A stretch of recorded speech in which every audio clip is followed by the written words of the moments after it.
Paris Agreement, we pledged to limit global warming to 1.5 degrees Celsius compared to pre-industrial levels. Under current policies, we are set to achieve 3 degrees of global warming. In Europe, we launched a 750 billion euro joint plan. 750 billion euros from our next generation EU recovery plan, which we need to invest rapidly. What we call the next generation EU. One of its objectives is to support the environmental transition in Europe and make the EU carbon neutral by 2050. All member states need to invest in technologies that will spark the recovery through new innovation and clean industries.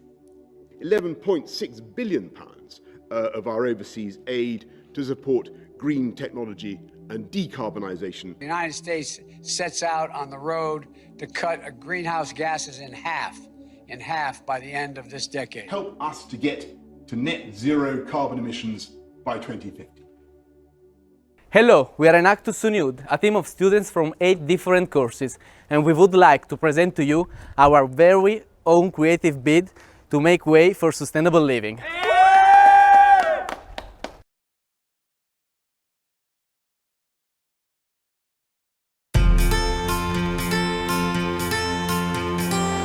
Kany will be a technological solution, transforming CO2 into ethanol in a carbon-negative process which does not add, but rather removes carbon dioxide from the atmosphere.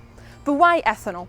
Ethanol at the moment is almost entirely derived from agriculture. It is primarily used for fuel, but also food, medicine and cosmetics. The price of ethanol differs significantly between regional markets. It is on average 40% more expensive in Europe than in the United States. The economical importance of ethanol is clear, but its origin in agriculture is more than simply problematic. Depending on practices, the production of ethanol can be the cause of soil erosion, loss of biodiversity, and the release of polluting compounds into the atmosphere.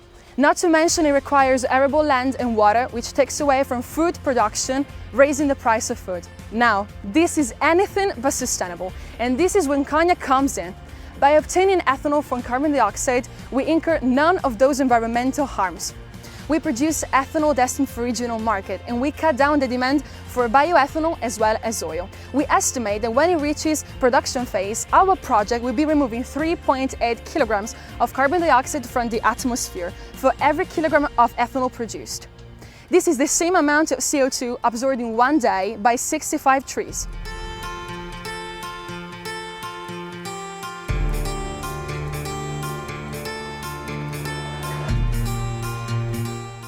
The key to our project is a two-step chemical process. First, we separate hydrogen from water, then we combine it with CO2. And how would you acquire CO2 in the first place? Carbon dioxide could be directly captured from the atmosphere, or more simply, purchased from capture plants. These plants are growing and multiplying as more and more companies are experimenting with CO2. And our hydrogen, by the way, would also be produced in a green way. For your conversion process, you would require some kind of catalyst. Yes, that's right. We aim to secure a highly selective catalyst that would convert CO2 into a specific hydrogenated compound, ethanol. The catalyst is the crucial component of our mechanisms. With the University of Udine, we have done in-depth inquiries to find whether this kind of technology was already operative. We have found that existing catalysts fall just short of our requirements, and none of them is directed at ethanol production. Also, we are looking at photocatalysis, a more innovative process. As a chemist, I strongly believe in photocatalysis as one of several innovative and efficient ways of turning CO2 into ethanol. Whichever method we choose, the highest possible efficiency is the most important thing. With an optimal catalyst, Kany would be ready to take off. So you propose to develop a catalyst that would efficiently convert CO2 into ethanol? That's right. Over the course of the next 2 years, as our research on all fronts is ongoing, we aim to develop an efficient catalyst. Our goal is a 50% efficiency. Assuming that we purchase green hydrogen and CO2, we estimate that the research and development cost will be equal to approximately 300,000 euros. Over time, and that with funding, we will continue our market research, and we will develop more and more efficient catalysts, getting closer and closer to our objective of 50%. The catalyst would be powered by electricity. Is that a concern for you, and where does the electricity come from? The electricity we use would come from strictly renewable sources, so the entire process would be green. Governments are investing into these technologies and applying carbon taxes, so we assume the price will lower over time. Also, CO2 capture cost and hydrogen production cost will lower over the next few years. Assume that, and with an efficient catalyst, we assume a production cost of nearly €1.80 per kilogram of ethanol produced. Cognac will simply sell ethanol to its clients in a business-to-business arrangement, or else it will engage in co-branding agreements, enabling its clients to certify that the ethanol they use comes from a green and carbon-negative source. We are confident that our ethanol will find its way in any kind of cosmetics and alcohol-based products. For many months, the Cognac team has researched the ethanol market. By analyzing a database of over 1 million Italian companies, we found proof of what we suspected. Our business proposal is exceptionally original. Among our national competitors, hardly any produce ethanol by other means than the antiquated one of fermentation. Besides, none of these companies are small-scale and located here in northern Italy. And that's the state of affairs in only a single European country.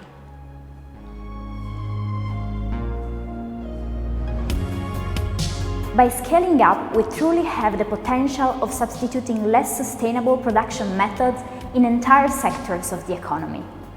Our long-term plan and ambition to ensure the availability of sustainable and carbon-negative ethanol to the widest possible public. Our planet is suffering, and we urgently need innovative solutions like Cognac.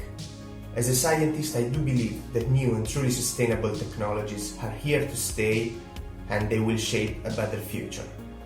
Investing in a project like this means not only return, but even more, it means impact.